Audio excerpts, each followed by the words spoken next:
야담 도깨비를 찾아주신 여러분 감사합니다. 오늘도 재밌는 이야기로 여러분을 즐겁게 해드리겠습니다. 그 전에 좋아요와 구독 버튼 꼭 부탁드립니다. 그럼 시작할게요. 옛날 옛적 조선 중종 때 이야기입니다. 한양에서 그리 멀지 않은 어느 산골 마을, 그곳에 이채연이라는 처녀가 살고 있었어요. 이 처녀가 보통 처녀가 아니었으니 어릴 적부터 신통방통한 능력을 지니고 있었던 것입니다. 그 능력이란 다름 아닌 앞이를 내다보는 천리안 같은 것이었지요. 채연이는 태어날 때부터 범상치 않았어요. 산파가 해산을 도와주다가 깜짝 놀랐을 정도였으니까요. 아이가 태어나자마자 하늘을 바라보며 방긋 웃었거든요. 보통 갓난아기들은 울면서 나오는 법인데 말이에요. 이 아이는 뭔가 특별할 것 같습니다. 산파의 말이 맞았어요. 채연이는 자라면서 점점 더 신기한 모습을 보였거든요. 3살 때는 마을에 큰 비가 올 것을 미리 알려줬고, 5살 때는 김서방 집 소가 병에 걸릴 것을 예측해서 미리 약초를 준비해 두기도 했어요. 하지만 채연이의 어린 시절이 마냥 행복하기만 한 것은 아니었습니다. 부모님이 채연이가 10살 되던 해에 전염병으로 돌아가시게 되었거든요. 그때 채연이는 이미 부모님이 위험하다는 것을 알고 있었지만 아무리 약초를 다려드려도 막을 수 없었어요. 엄마, 아빠, 왜 내 능력으로는 부모님을 구할 수 없는 거예요? 어린 채연이는 그때 깨달았어요. 자신의 능력에도 한계가 있다는 것을, 그리고 운명이라는 것은 때로는 바꿀 수 없다는 것을 말이에요. 부모님이 돌아가신 후 채연이는 길복이라는 동갑내기 몸종과 함께 살게 되었어요. 길복이는 채연이네 집에서 일하던 종이었는데 채연이 혼자 남게 되자 스스로 나서서 돌봐주겠다고 했던 것입니다. 아가씨, 저도 갈 곳이 없으니까 같이 살아요. 제가 밥도 해드리고 청소도 해드릴게요. 길보가 고마워. 하지만 나는 이제 종과 주인 사이가 아니라 친구가 되고 싶어. 정말요?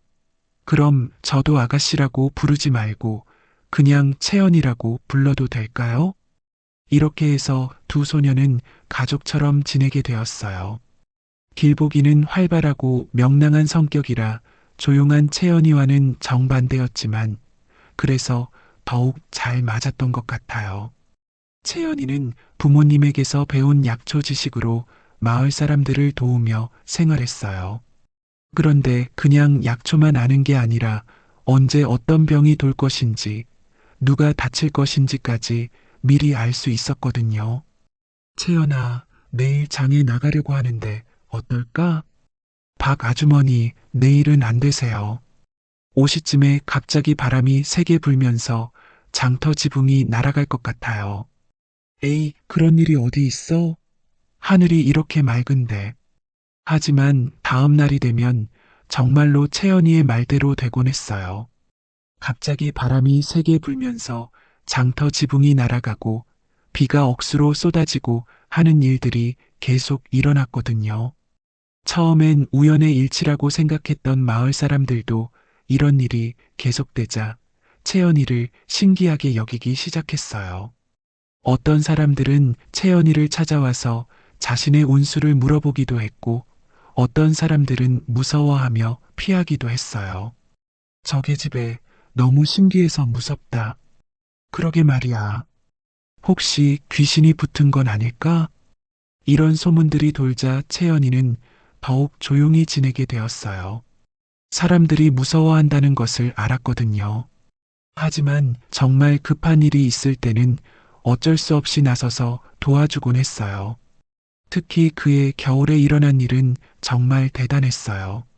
한겨울에 강이 꽁꽁 얼어붙자 한양에서 온 상인들이 지름길로 강을 건너려고 했거든요. 다리로 돌아가려면 한 시즌은 더 걸리니까 얼어붙은 강 위로 지나가려고 한 것이었어요.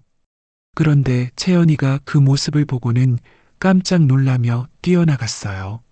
안 됩니다. 그 얼음 위로 건너가시면 안 돼요.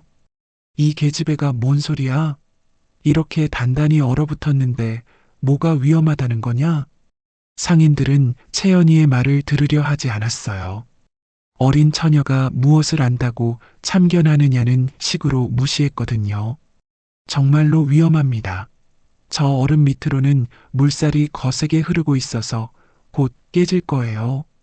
아이고, 이 계집애 때문에 시간만 낭비하네. 우리 그냥 가자. 그런데 채연이가 워낙 간절하게 말리는 바람에 상인들도 조금 의심스러워지기 시작했어요. 마을 사람들도 하나둘씩 나와서 채연이의 말을 들어보라고 했거든요. 이 처녀 말이 보통 다 맞거든요. 한번 들어보세요. 그러게요. 채연이가 틀린 적이 거의 없어요. 결국 상인들은 채연이의 말을 들어 다리로 돌아가기로 했어요. 그런데 이게 웬일입니까? 그들이 다리를 건너고 한 시즌도 안 지나서 정말로 강의 얼음이 와르르 깨지면서 물이 콸콸 흘러나오는 것이 아니겠어요? 아이고, 저 처녀 덕분에 목숨을 건졌구나. 만약 그냥 건너갔다면 큰일 날 뻔했네. 상인들은 채연이에게 고마워하며 많은 돈을 주려고 했지만 채연이는 받지 않았어요. 괜찮습니다. 그냥 무사히 지나가신 것만으로도 충분해요. 이 일이 있은 후 채연이의 소문은 더욱 멀리 퍼져나갔어요. 특히 한양까지 오가는 상인들을 통해 궁궐에까지 그 이야기가 전해지게 되었거든요. 산골에 신기한 처녀가 있다더군요. 앞이를 내다보는 능력이 있다나 뭐라나. 정말인가?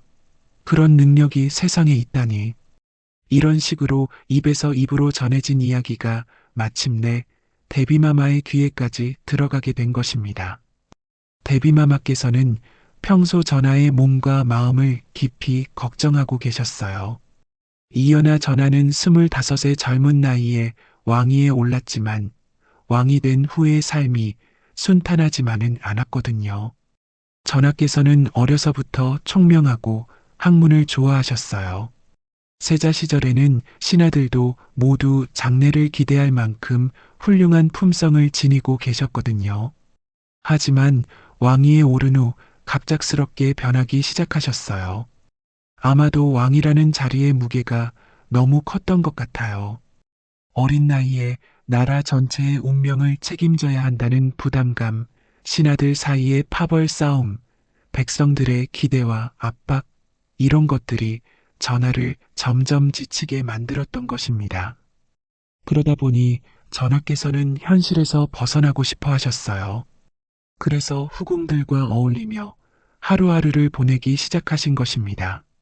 정무는 신하들에게 맡겨두고 온종일 술과 여자에만 빠져 지내셨거든요. 전하, 이러시면 안 됩니다. 백성들이 무엇이라 하겠습니까? 신하들이 아무리 간언을 해도 전하께서는 들으려 하지 않으셨어요. 시끄럽다. 내가 왕인데 내 마음대로 살 수도 없단 말이냐?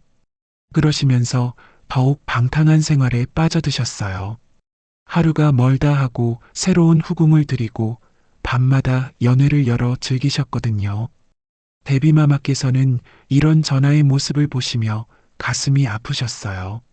어려서는 그렇게 착하고 똑똑했던 아들이 이렇게 변해버리다니, 게다가 몸까지 상하고 있었거든요.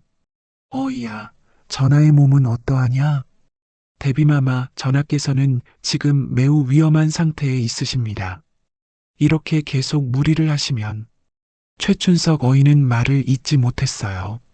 차마 데비마마 앞에서 전하가 위험하다는 말을 다 할 수가 없었거든요.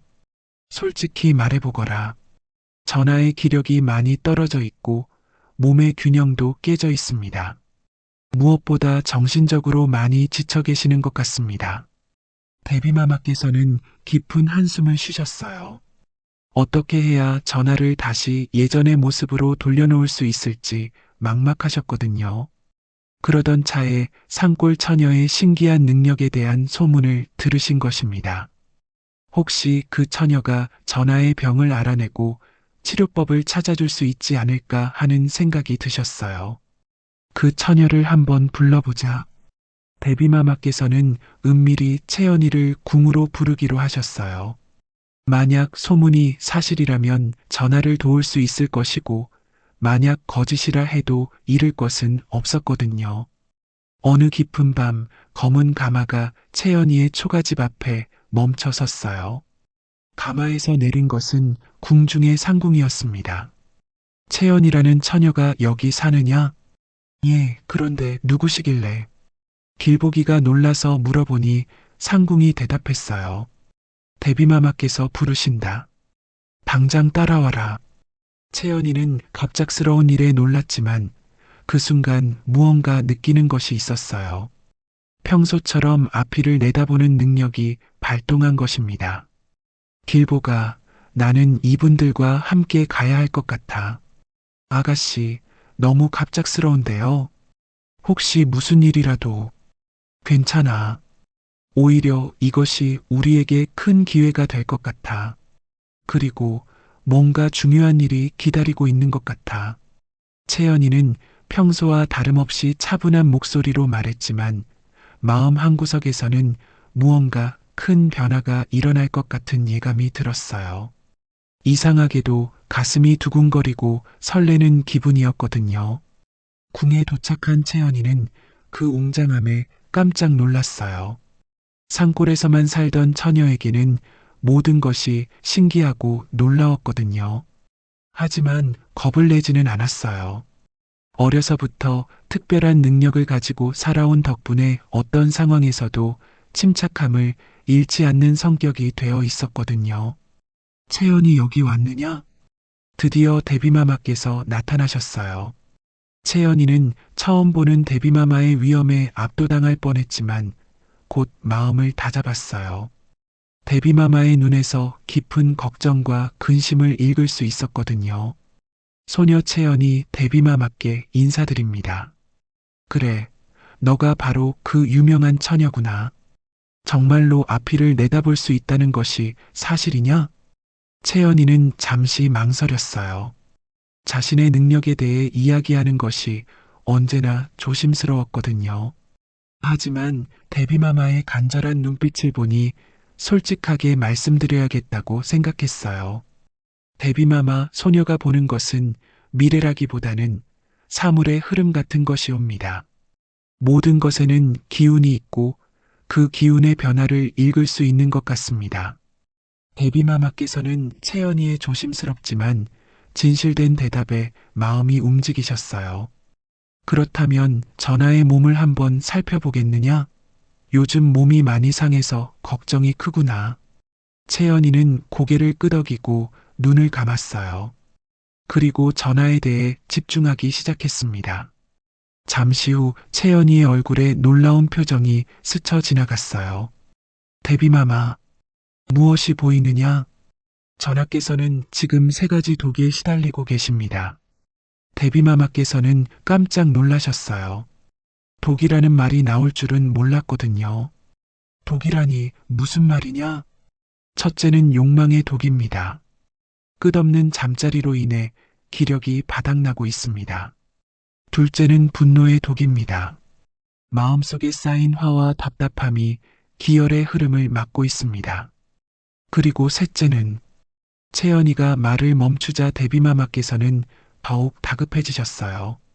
셋째는 무엇이냐? 빨리 말해보거라. 실제 독초에서 나오는 도끼입니다.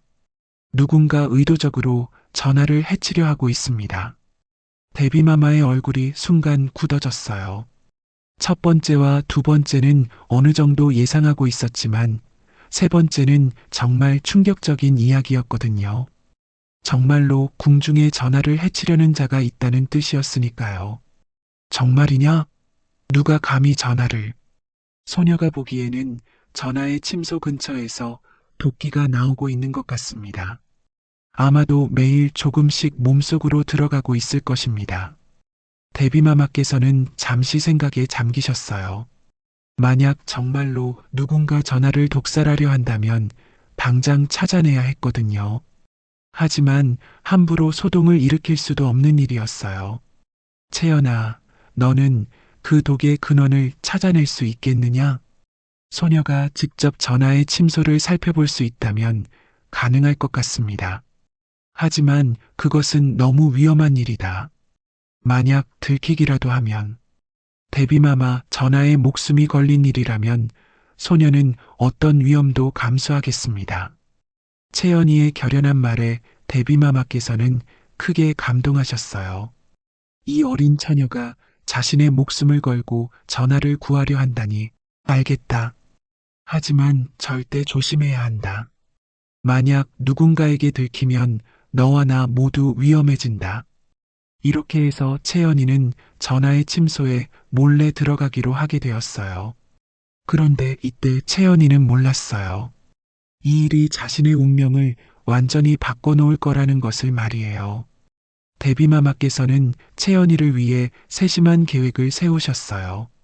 전하의 침소인 강령전에 몰래 들어가는 것은 매우 위험한 일이었거든요. 만약 들키기라도 하면 채연이는 물론 데비마마까지 큰 곤란에 처할 수 있었으니까요.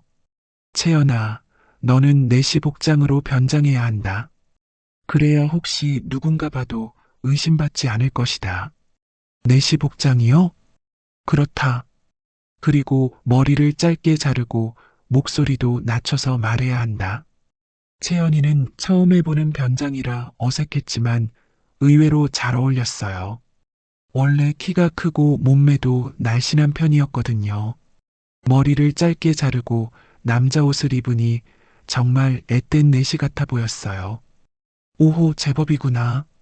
이 정도면 아무도 의심하지 않을 것이다.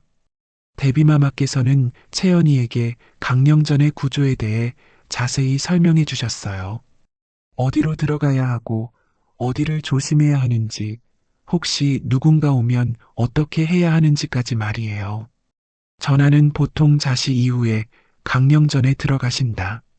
그러니 그 전에 들어가서 살펴보고 나와야 한다. 알겠습니다, 데비마마. 그리고 절대 무리하지 마라. 위험하다 싶으면 즉시 나와야 한다. 채연이는 길보기와 함께 작전을 시작했어요. 길보기는 강령전 바깥에서 망을 보고 채연이는 안으로 들어가서 도끼의 근원을 찾는 역할이었어요. 아가씨, 정말 조심하세요. 무슨 일이 있어도 큰 소리 내지 마시고요. 알았어, 길보가. 너도 조심하고. 깊은 밤 달이 구름에 가려져 궁궐이 어둠에 쌓였을 때 두 사람은 행동을 시작했어요. 채연이는 내시 복장을 하고 조심스럽게 강령전으로 향했습니다. 강령전에 도착한 채연이는 먼저 주변을 살펴보았어요. 다행히 아무도 없었고 전하께서도 아직 오시지 않은 상태였거든요. 이제 들어가자. 채연이는 조심스럽게 강령전 안으로 들어갔어요. 내부는 정말 화려했어요. 온갖 귀한 장식품들과 아름다운 그림들로 가득했거든요. 하지만 채연이는 그런 것들에 신경 쓸 겨를이 없었어요. 도끼의 근원을 찾는 것이 먼저였거든요. 채연이는 눈을 감고 도끼를 느껴보려 했어요. 그런데 정말 이상한 일이 벌어졌습니다. 침소 전체에 미약한 도끼가 퍼져 있는 것이 느껴졌거든요. 정말로 독이 있구나. 채연이는 도끼가 가장 강한 곳을 찾아 천천히 움직였어요. 침상 주변을 돌아보다가 문득 병풍이 눈에 들어왔습니다. 아름다운 산수화가 그려진 병풍이었는데 뭔가 이상한 느낌이 들었어요. 이 병풍에서 도끼가 나오는 것 같은데. 채연이는 병풍을 자세히 살펴보았어요. 겉보기에는 아무 이상이 없어 보였지만 유심히 보니 한 폭의 그림만 색깔이 조금 달랐어요. 다른 그림들에 비해 색이 조금 더 진했거든요. 이상하다. 왜 이 그림만? 채연이는 그 병풍 뒤로 돌아가 보았어요. 그런데 정말 깜짝 놀랄 일이 벌어졌습니다. 병풍 뒤편에 작은 천주머니가 숨겨져 있었고 그 주머니에서 도끼가 새어나오고 있었던 것입니다. 이것은 채연이가 조심스럽게 주머니를 만져보니 안에는 말린 풀이 들어 있었어요. 냄새를 맡아보니 분명히 독초였어요. 그것도 조선에서 나는 풀이 아니라 명나라에서 나는 희귀한 독초 같았어요. 누가 이런 것을 여기에. 채연이는 소름이 돋았어요. 정말로 누군가 전하를 독살하려 하고 있었던 것입니다. 이 독초에서 나오는 미세한 독기가 전하께서 주무실 때마다 조금씩 몸속으로 들어가고 있었던 거예요. 바로 그때였어요. 갑자기 강령전 밖에서 소음이 들렸습니다. 전하께서 오신다. 어디선가 내시에 외치는 소리가 들려왔어요. 채연이는 깜짝 놀라 급히 독초 주머니를 원래 자리에 숨기고 어디에 숨을까 생각했어요. 그런데 강령전이 워낙 넓지 않은 곳이라 숨을 곳이 마땅치 않았어요. 어떡하지? 채연이는 결국 병풍 뒤에 몸을 숨겼어요. 하지만 이미 늦었습니다. 전하께서 강령전 안으로 들어오시는 소리가 들렸거든요. 오늘은 왜 이렇게 피곤한지. 전하께서는 혼잣말을 하시며 강령전 안으로 들어오셨어요. 평소보다 일찍 침소로 돌아오신 것이었어요. 요즘 몸이 계속 피곤하고 기운이 없어서 일찍 쉬려고 하신 거였거든요. 채연이는 병풍 뒤에 숨어서 숨을 죽이고 있었어요. 가슴이 너무 빠르게 뛰어서 전하께 들릴까봐 걱정이었거든요. 뭔가 이상한데. 전하께서는 강령전 안에 들어오시자마자 뭔가 평소와 다르다는 것을 느끼셨어요. 오랫동안 이곳에서 지내셨기 때문에 작은 변화도 금방 알아차리실 수 있었거든요. 분명히 누군가 다녀간 것 같은데. 전하께서는 천천히 주변을 둘러보셨어요. 그러다가 병풍 근처에서 발자국 소리가 나는 것을 들으셨습니다. 거기 숨은 자, 당장 나와. 전하의 엄한 목소리에 채연이는 어쩔 수 없이 나올 수밖에 없었어요. 더 이상 숨어 있을 수도 없었거든요. 채연이가 병풍 뒤에서 나타나자 전하께서는 잠시 멈칫하셨어요.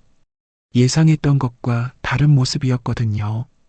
위험한 자객이나 도둑을 예상했는데 나타난 것은 앳된 내시였던 것입니다. 너는 누구냐? 내가 본 적이 없는 내시 같은데? 채연이는 고개를 숙인 채 대답했어요. 목소리를 최대한 낮추려고 했지만 떨리는 것을 숨길 수는 없었어요. 소희는 새로 들어온 내시 채연이라 하옵니다. 새로 들어온 내시라고?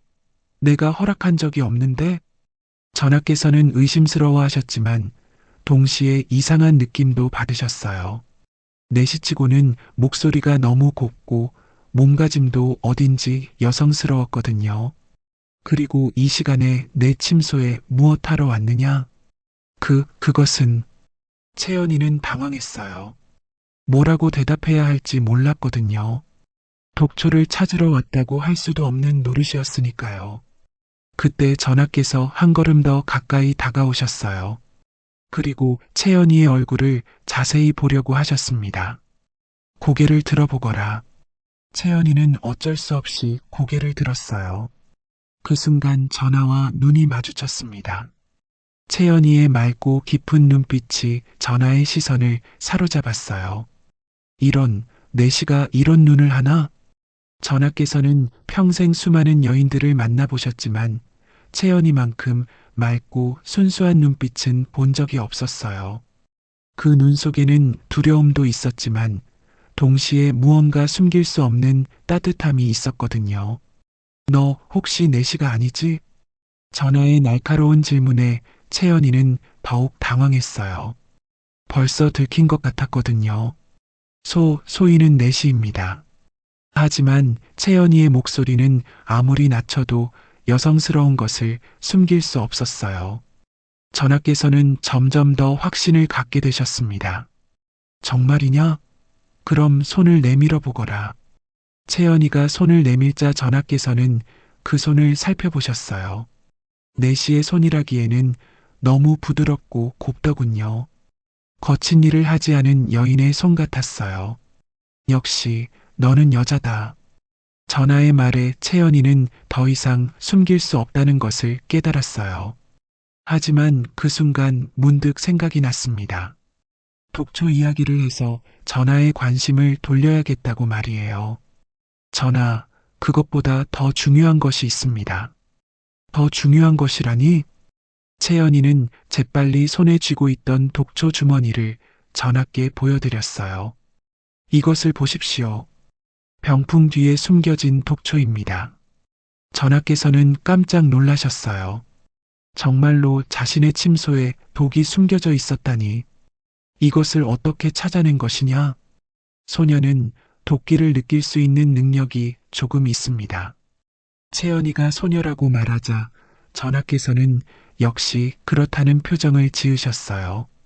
역시 여자였구나. 그런데 이 독을 누가 여기에? 전하께서는 독초 주머니를 자세히 살펴보셨어요. 이것이 정말 독초라면 누군가 자신을 해치려 했다는 뜻이었거든요. 이런 일이 내 침소에 이런 것이 숨겨져 있었다니. 전하께서는 충격을 받으셨지만 동시에 채연이에게 고마운 마음이 들었어요. 만약 채연이가 이것을 발견하지 못했다면 계속 독에 노출되어 있었을 테니까요. 고맙다. 내가 아니었다면 나는. 전하, 아직 안전하지 않습니다. 이 독을 누가 여기에 놓았는지 알아내야 합니다. 채연이의 말에 전하께서는 고개를 끄덕이셨어요. 정말로 그랬어요.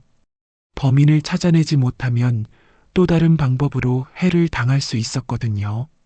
너는 정말 신기한 능력을 가졌구나. 그런데 이름이 뭐라고 했지? 채연이라고 합니다. 전하. 채연이, 좋은 이름이구나. 전하께서는 채연이를 바라보시며 이상한 감정을 느끼셨어요. 처음에는 침입자라고 생각했는데 알고 보니 자신을 구해준 은인이었던 것입니다. 게다가 그 맑은 눈빛이 자꾸 마음에 남았어요. 채연아, 너는 어디서 왔느냐? 한양 근처 산골에서 왔습니다. 그럼 어떻게 궁에 들어온 것이냐? 채연이는 데비마마 이야기를 할 수는 없어서 애매하게 대답했어요. 그것은 말씀드리기 어려운 사정이 있습니다. 전하께서는 채연이가 무언가 숨기고 있다는 것을 아셨지만 더 이상 추궁하지 않으셨어요. 오히려 이 신비로운 여인에게 더욱 관심이 생기셨거든요. 그럼 당분간 궁에 머물면서 내 곁에 있어 주겠느냐? 전하, 그것은 걱정하지 마라. 공식적으로는 내시로 일하게 하겠다. 아무도 의심하지 않을 것이다. 채연이는 망설였어요. 더 오래 궁에 있는 것은 위험한 일이었거든요.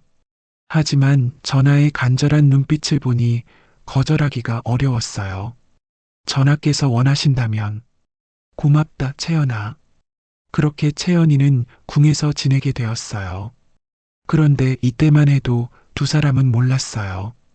이 만남이 서로의 인생을 완전히 바꿔놓을 거라는 것을 말이에요. 그 일이 있은 후 며칠 동안 채연이는 전하 곁에서 내시로 일하게 되었어요. 데비마마께서도 채연이가 전하의 독을 발견한 공로를 인정하시며 당분간 곁에 있게 해주신 것입니다. 채연이는 공식적으로는 내시였지만 실제로는 전하의 몸과 마음을 돌보는 역할을 했어요. 전하께서 드실 음식을 미리 살펴보고 하루 일과를 함께하며 건강을 체크해드리는 일들이었거든요. 채연아, 오늘 내 몸 상태는 어떠하냐? 전하, 어제보다는 많이 좋아지셨습니다. 도끼가 빠져나가고 있는 것 같아요. 다행이구나. 내가 아니었다면 큰일 날 뻔했다. 전하께서는 채연이와 함께 있을 때가 가장 편안하셨어요. 다른 신하들이나 후궁들과 있을 때와는 다른 느낌이었거든요. 채연이와 있으면 마음이 평화로워지고 왕이라는 무거운 짐을 잠시 내려놓을 수 있었어요. 채연이도 처음에는 어색했지만 점점 전하와 함께 있는 시간이 좋아졌어요. 전하께서는 사람들이 생각하는 것처럼 그저 방탕한 왕이 아니었거든요. 속마음을 털어놓으시면 외롭고 지친 한 사람에 불과했어요. 채연아, 내가 정말 좋은 왕이 될 수 있을까? 어느 날 저녁 전하께서 갑자기 이런 말씀을 하셨어요. 평소에 위험 있는 모습과는 다른 불안해하는 모습이셨어요. 전하, 왜 그런 말씀을 하십니까? 요즘 자꾸 생각이 든다. 내가 과연 백성들을 위해 올바른 정치를 하고 있는 것인지, 아니면 그냥 내 욕망만 채우며 살고 있는 것인지. 채연이는 전하의 마음을 읽을 수 있었어요. 겉으로는 강해 보이지만 속으로는 많은 고민과 괴로움을 안고 계셨던 것입니다. 전하께서는 좋은 왕이 되실 수 있습니다. 정말이냐? 예. 하지만 지금처럼 자신의 마음을 외면하시면 안 됩니다. 채연이의 말에 전하께서는 깊은 관심을 보이셨어요. 내 마음을 외면한다는 것이 무슨 뜻이냐? 전하께서는 지금까지 진정한 사랑을 해보지 못하셨기 때문입니다. 이 말에 전하께서는 깜짝 놀라셨어요. 자신은 수많은 여인들과 관계를 가져왔는데 사랑을 해보지 못했다니 무슨 말인지 모르겠다. 나는 많은 여인들과 그것은 사랑이 아니라 그저 육체적인 쾌락일 뿐입니다. 진정한 사랑은 마음과 마음이 만나는 것입니다. 채연이의 말에 전하께서는 생각에 잠기셨어요. 정말로 그동안 자신이 해온 것이 사랑이었을까요? 아니면 그냥 현실에서 도피하기 위한 수단이었을까요? 그럼 너는 진정한 사랑이 무엇인지 아느냐? 소녀도 직접 경험해 본 것은 아니지만 서로를 아끼고 보듬어주며 함께 있을 때 마음이 평안해지는 것이 사랑이라고 생각합니다.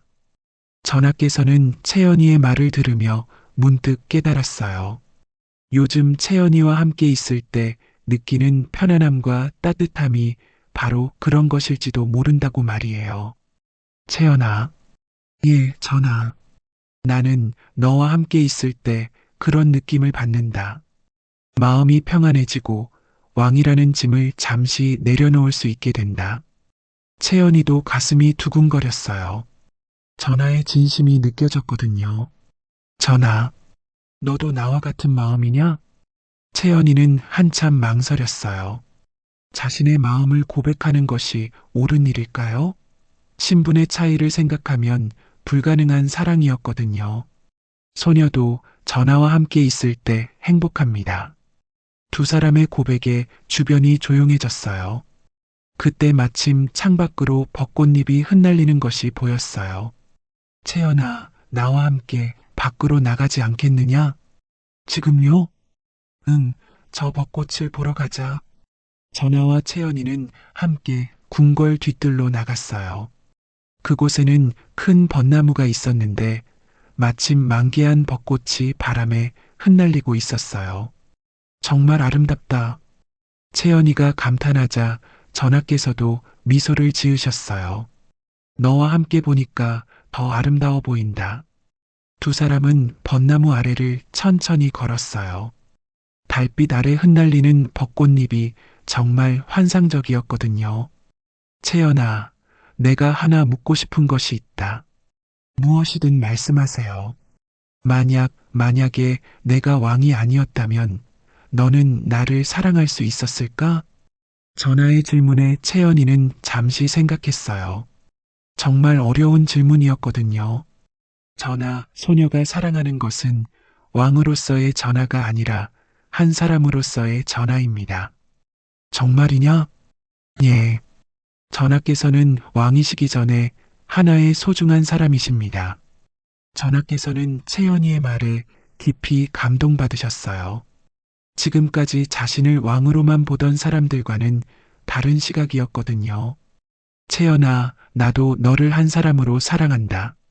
신분이나 지위가 아니라 말이다. 그 순간 바람이 불면서 벚꽃잎이 두 사람 사이로 흩날렸어요. 전하께서는 채연이의 뺨에 떨어진 벚꽃잎을 살며시 떼어내셨어요. 채연아, 전하. 두 사람의 얼굴이 점점 가까워졌어요. 그리고 마침내 벚꽃이 흩날리는 그 밤에 첫 입맞춤을 나누었습니다. 채연아, 나와 함께 오늘 밤을 보내주겠느냐? 채연이는 알고 있었어요. 이것이 처음이자 마지막이 될 것이라는 것을. 신분의 차이 때문에 이런 사랑은 오래 갈 수 없었거든요. 하지만 이 순간만큼은 진심으로 사랑하고 싶었어요. 저도 그렇게 하고 싶습니다. 그렇게 벚꽃이 흩날리는 아름다운 밤, 두 사람은 서로를 온전히 받아들이며 사랑을 나누었습니다.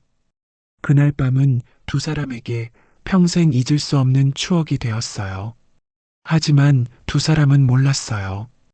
이 하룻밤의 사랑이 어떤 결과를 가져올지를 말이에요.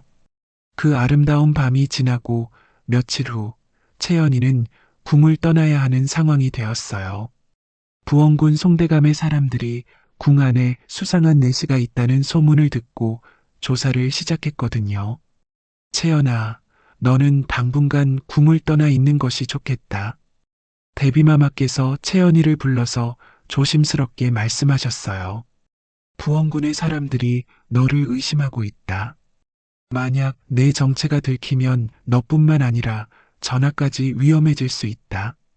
채연이도 그 사실을 알고 있었어요. 더 이상 궁에 있으면 모든 사람이 위험해질 수 있었거든요. 알겠습니다, 대비마마. 하지만 걱정하지 마라. 언젠가 다시 만날 날이 있을 것이다. 채연이는 전하와 작별 인사를 나누어야 했어요. 하지만 전하께서는 채연이를 보내기 싫어하셨어요. 채연아, 정말 가야 하느냐? 전하, 이것이 서로를 위한 길입니다.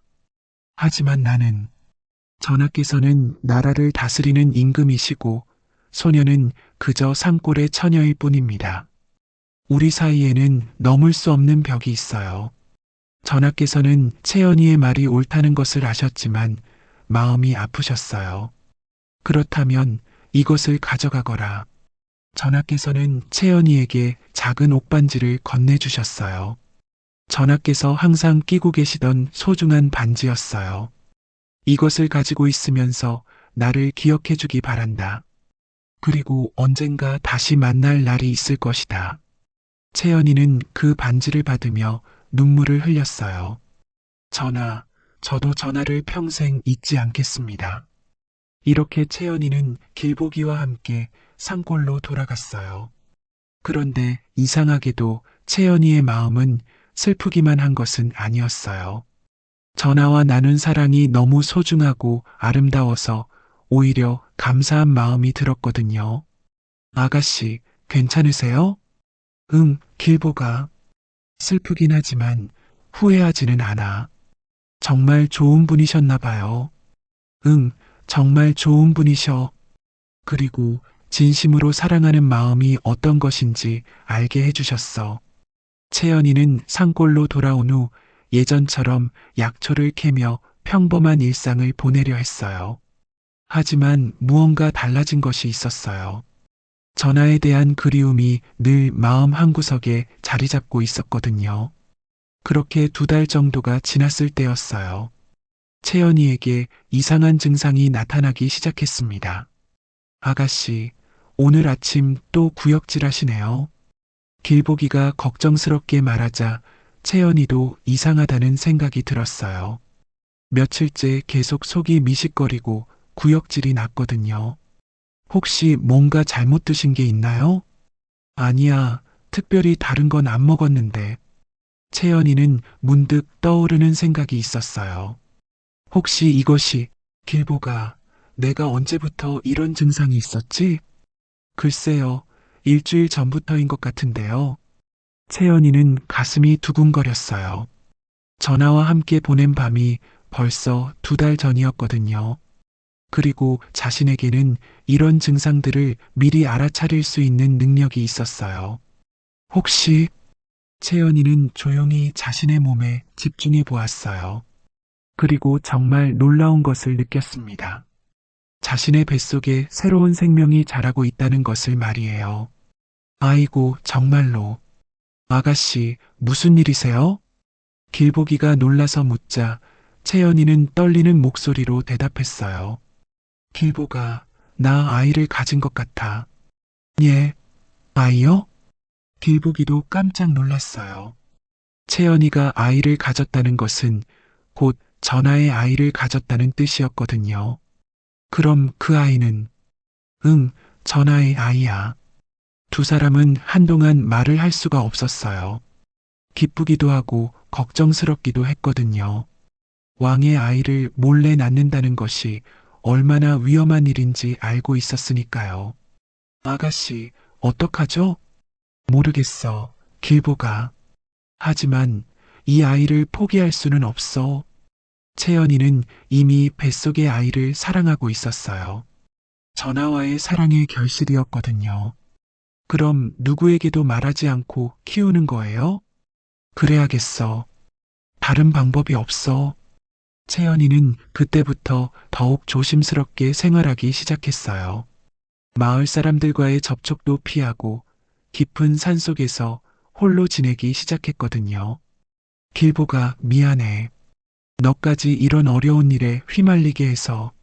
무슨 말씀이에요, 아가씨. 저는 아가씨와 함께 있을 수 있어서 행복해요. 그리고 곧 아기도 볼 수 있잖아요. 길보기의 밝은 대답에 채연이는 고마워했어요. 이런 어려운 상황에서도 자신을 도와주는 길보기가 있어서 얼마나 다행인지 모르겠다고 생각했거든요. 임신 기간 동안 채연이는 많은 고생을 했어요. 특히 임신 초기에는 입덧이 심해서 제대로 음식을 먹을 수도 없었거든요. 하지만 뱃속의 아이를 생각하며 참고 견뎠어요. 이 아이는 전하를 닮을까? 나를 닮을까? 채연이는 뱃속의 아이와 대화하며 하루하루를 보냈어요. 전하에 대한 그리움도 컸지만 곧 태어날 아이에 대한 기대가 더 컸거든요. 드디어 아이가 태어날 때가 다가왔어요. 길보기가 산파 역할을 했는데 처음 해보는 일이라 많이 떨렸어요. 아가씨, 힘내세요. 으아. 채연이는 진통을 참으며 힘을 냈어요. 그리고 마침내 아이가 태어났습니다. 아가씨, 아들이에요. 정말 예쁜 아들. 길보기가 기뻐하며 소리쳤어요. 채연이는 갓 태어난 아들을 품에 안고 눈물을 흘렸어요. 정말 전하를 많이 닮았구나. 아이는 정말로 전하를 쏙 빼닮은 모습이었어요. 특히 눈이 전하와 똑같았거든요. 이름은 뭐라고 지을까? 채연이는 한참 생각하다가 덕민이라는 이름을 지어주었어요. 전하의 덕을 이어받아 백성을 위하는 사람이 되기를 바라는 마음에서였어요. 덕민아, 잘 자라렴. 엄마가 잘 키워줄게. 채연이는 덕민이를 보며 행복해했지만 한편으로는 걱정도 많았어요. 왕의 아들을 혼자 키운다는 것이 얼마나 어려운 일인지 알고 있었거든요. 덕민이가 태어난 지 2년이 지났습니다. 채연이는 아이와 함께 깊은 산속에서 조용히 살았어요. 가끔 길보기가 장에 나가서 필요한 물건들을 사오는 것 외에는 거의 외부와 접촉하지 않았거든요. 덕민이는 정말 똑똑하고 예쁜 아이로 자랐어요. 말도 빨리 배웠고 무엇이든 금세 이해했거든요. 특히 채연이가 약초에 대해 이야기해주면 기억을 잘했어요. 엄마, 이 풀은 뭐예요? 이것은 도라지야. 기침이 날 때 먹으면 좋단다. 그럼 이것은요? 이것은 당귀라고 해. 여자들한테 좋은 약이야. 덕민이는 호기심이 많아서 이것저것 묻기를 좋아했어요.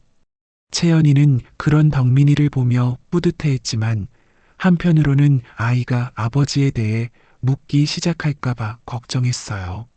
엄마, 내 아빠는 어디 계세요? 결국 덕민이가 3살이 되었을 때 그 질문을 했어요. 채연이는 이미 준비하고 있던 대답을 했어요. 아빠는 아주 멀리 계셔서 만날 수 없단다. 왜 멀리 계세요? 아빠는 중요한 일을 하고 계시거든. 많은 사람들을 도와주는 일을 하고 계셔. 그럼 언제 만날 수 있어요? 언젠가는 만날 수 있을 거야. 채연이는 아이에게 거짓말하는 것 같아 마음이 아팠어요. 하지만 진실을 말할 수는 없었거든요. 덕민이는 아버지에 대한 이야기를 들을 때마다 무언가 그리워하는 표정을 지었어요. 아이도 본능적으로 아버지가 필요하다는 것을 느끼는 것 같았거든요. 엄마는 때때로 슬픈 표정을 지어요. 어느 날 덕민이가 채연이에게 말했어요. 슬픈 표정이라니? 아빠 이야기할 때요. 엄마도 아빠가 보고 싶어요? 채연이는 가슴이 뭉클했어요. 아이가 자신의 마음을 이렇게 잘 알아주다니. 그래, 엄마도 아빠가 보고 싶어. 그럼 아빠한테 편지 쓰면 안 돼요? 편지는 쓸 수 없어. 아빠가 있는 곳이 너무 멀거든. 채연이는 가끔 전화가 어떻게 지내고 계실지 궁금했어요. 자신과 헤어진 후에도 여전히 방탕한 생활을 하고 계실까요? 아니면 조금이라도 달라지셨을까요? 그런데 어느 봄날 정말 놀라운 일이 벌어졌어요.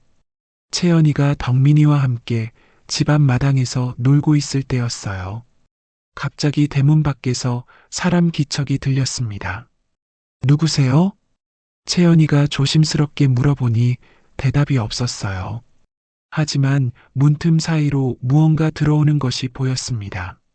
벚꽃잎 몇 장이었어요. 채연이는 가슴이 뛰기 시작했어요. 이 벚꽃잎을 보면 생각나는 사람이 있었거든요. 2년 전 그 아름다운 밤에 함께 벚꽃을 보며 사랑을 나누었던 설마. 채연이는 떨리는 마음으로 문을 살짝 열어보았어요. 그런데 정말로 그분이 서 계셨습니다. 전하, 채연아. 전하께서는 민복을 입고 오셨지만 여전히 위험 있는 모습이셨어요. 2년 사이에 더욱 성숙해 보이셨지만 채연이를 보시는 눈빛은 여전히 따뜻했어요. 정말 너구나. 내가 얼마나 너를 그리워했는지 아느냐? 전하, 어떻게 이곳까지? 대비마마께서 내 소식을 알려주셨다. 그리고 나는 더 이상 참을 수가 없었다. 전하께서는 채연이를 오랫동안 바라보셨어요. 2년 사이에 채연이는 더욱 아름다워져 있었거든요. 아이를 낳고 기른 여인의 따뜻함이 묻어나고 있었어요. 채연아, 너는. 바로 그때 마당에서 혼자 놀고 있던 덕민이가 채연이를 불렀어요. 엄마, 이 아저씨는 누구예요? 전하께서는 덕민이를 보시는 순간 깜짝 놀라셨어요. 아이가 자신과 똑같은 눈을 하고 있었거든요. 저 아이가 내 아들인가? 채연이는 고개를 끄덕였어요.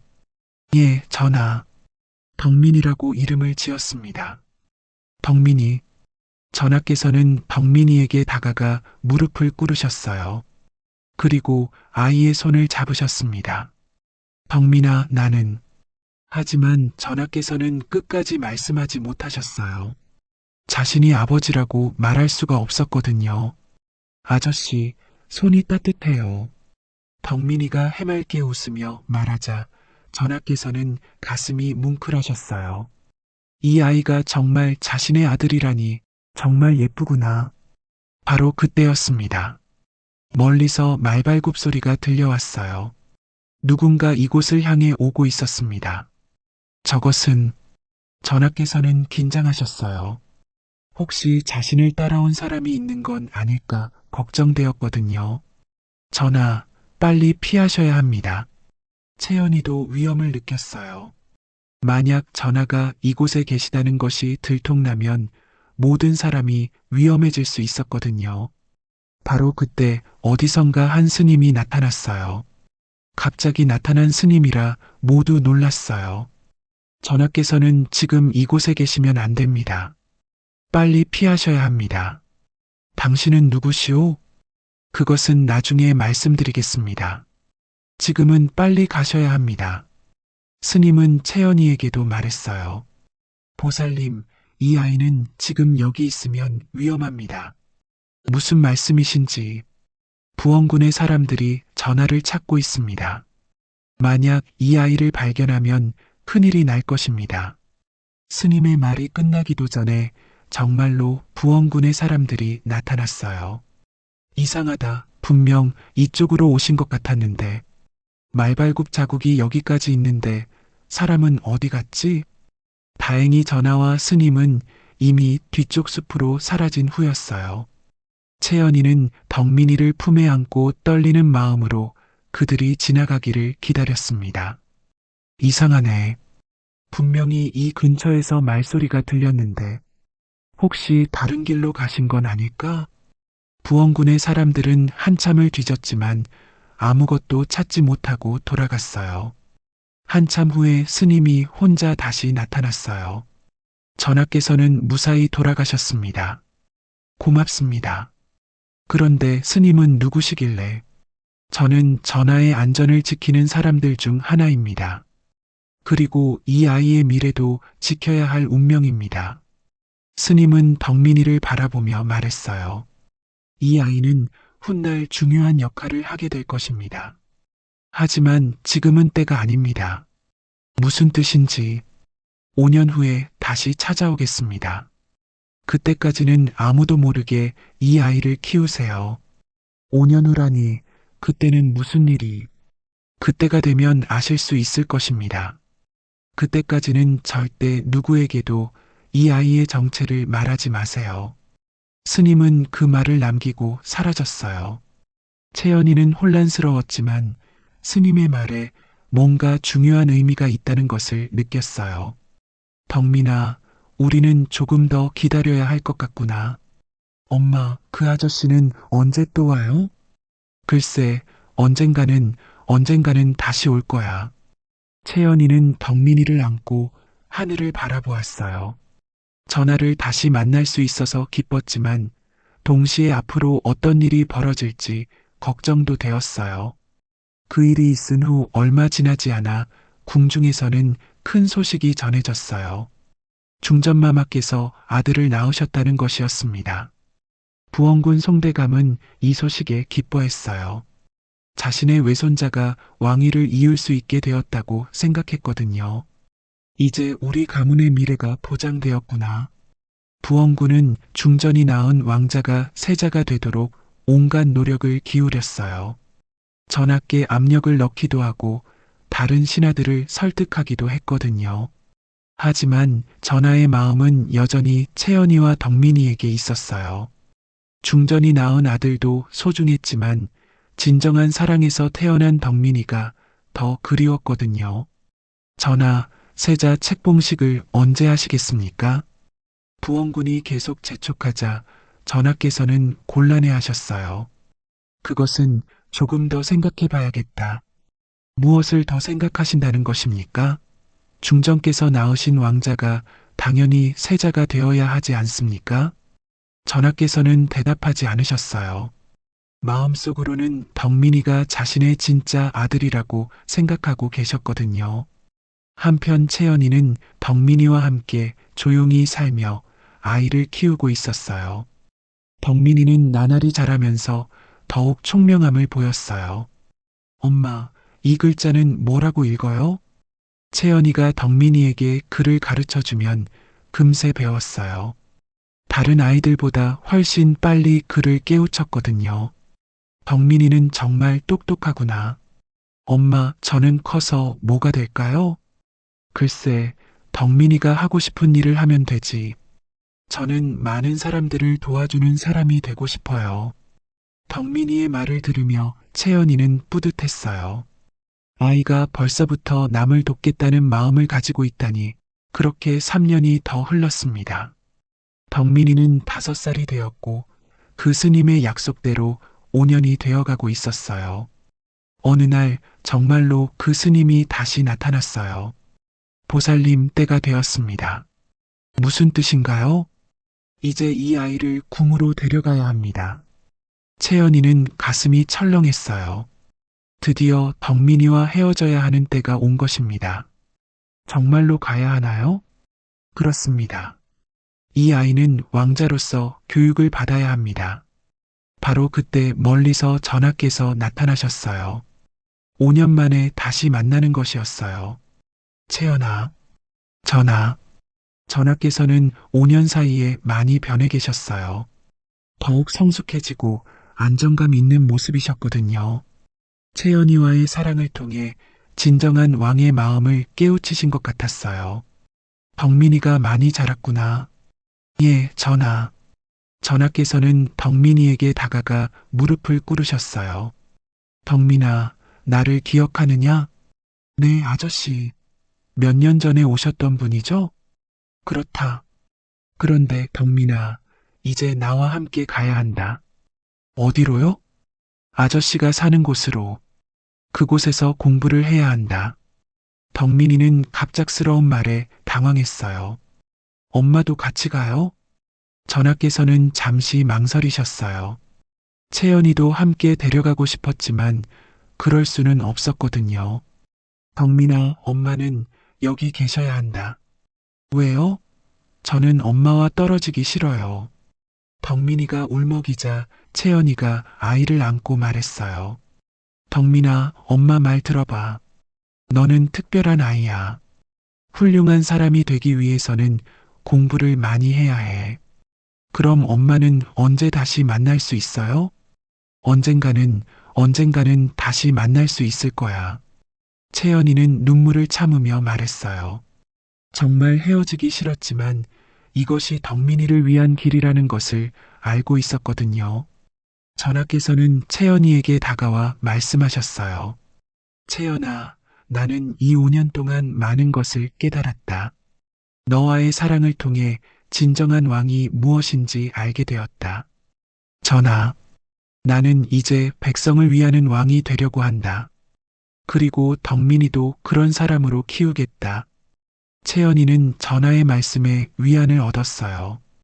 덕민이가 좋은 사람으로 자랄 수 있을 것 같았거든요. 전하, 이 아이는 분명 전하의 핏줄이지만 저는 이 아이를 백성의 마음으로 기르겠습니다. 무슨 뜻이냐? 이 아이가 왕자가 되더라도 백성을 사랑하는 마음을 잊지 않도록 말입니다. 권력에 취하지 않고 늘 낮은 마음으로 살아가도록. 전하께서는 채연이의 말에 깊이 감동받으셨어요. 고맙다, 채연아. 내가 있어서 내가 진정한 왕이 될 수 있었다. 전하께서는 채연이의 손에 예전에 주셨던 옥반지를 다시 쥐어주셨어요. 이 반지를 가지고 있거라. 그리고 언제든 필요하면 이것을 가지고 나를 찾아오거라. 전하, 그리고 덕민이에게도 이것을 보여주어라. 이것이 내 아들임을 증명하는 것이다. 채연이는 덕민이를 꼭 껴안고 마지막 당부를 했어요. 덕민아, 엄마가 항상 해준 말 기억하지? 네, 엄마. 착한 마음을 잃지 마라. 그리고 어려운 사람들을 도와주는 사람이 되거라. 네, 엄마. 약속할게요. 그리고 이것을 가져가거라. 채연이는 덕민이에게 작은 약초 주머니를 건네주었어요. 이것은 엄마가 만든 약이야. 몸이 아플 때 먹으면 낫는다. 고마워요, 엄마. 그렇게 덕민이는 전하와 함께 궁으로 떠났어요. 채연이는 길보기와 함께 멀어져가는 그들의 모습을 지켜보며 눈물을 흘렸습니다. 아가씨, 괜찮으세요? 응, 길보가. 슬프긴 하지만 덕민이가 좋은 사람으로 자랄 수 있을 것 같아서 마음이 놓여. 그 후 덕민이는 궁에서 왕자로서의 교육을 받으며 자랐습니다. 중전이 낳은 형과도 우애 깊게 지냈고 언제나 백성을 생각하는 마음을 잃지 않았어요. 전하께서도 채연이와의 약속을 지키며 덕민이를 백성을 사랑하는 왕자로 키우셨습니다. 그리고 자신도 현명한 정치를 펼치며 좋은 왕이 되셨어요. 그 후 덕민이는 훌륭한 왕자로 자라서 백성들의 사랑을 받았다고 합니다. 형인 왕자와도 서로 돕고 의지하며 나라를 위해 힘썼다고 해요. 채연이는 다시 산골에서 조용히 살았지만 가끔 궁에서 전해오는 덕민이의 소식을 들으며 흐뭇해했습니다. 자신이 키운 아이가 백성을 위하는 왕자가 되었다는 소식이 얼마나 기쁜지 모르겠다고 했어요. 전하께서도 가끔 몰래 채연이를 찾아가서 덕민이의 소식을 전해주시곤 했습니다. 두 사람은 다시 함께 살 수는 없었지만 덕민이라는 소중한 연결고리를 통해 마음으로는 늘 함께 있었어요. 훗날 덕민이가 성인이 되어서는 어머니 채연이를 궁으로 모셔와 정중히 모셨다고 합니다. 그리고 평생 어머니에게서 배운 백성을 사랑하는 마음을 잊지 않았다고 해요. 어떤 기록에는 덕민이 왕자가 정치를 할 때 항상 백성의 마음으로라는 말을 하곤 했다고 나와 있어요. 아마도 어머니 채연이에게서 들은 말이었을 것입니다. 벚꽃이 흩날리던 그 봄날, 한 여인이 왕의 아들을 품었던 이야기. 그 여인의 이름은 이채연. 아무도 몰랐지만 조선의 왕자를 낳고 기른 숨겨진 어머니였지요. 세상에는 이렇게 알려지지 않은 아름다운 사랑 이야기들이 많이 있답니다. 때로는 신분의 벽을 넘어서고 때로는 운명에 순응하면서도 진정한 사랑만은 영원히 기억되는 것이지요. 그리고 그 사랑에서 태어난 아이들은 부모의 마음, 을 이어받아 세상을 더 아름답게 만들어 나가는 것이랍니다.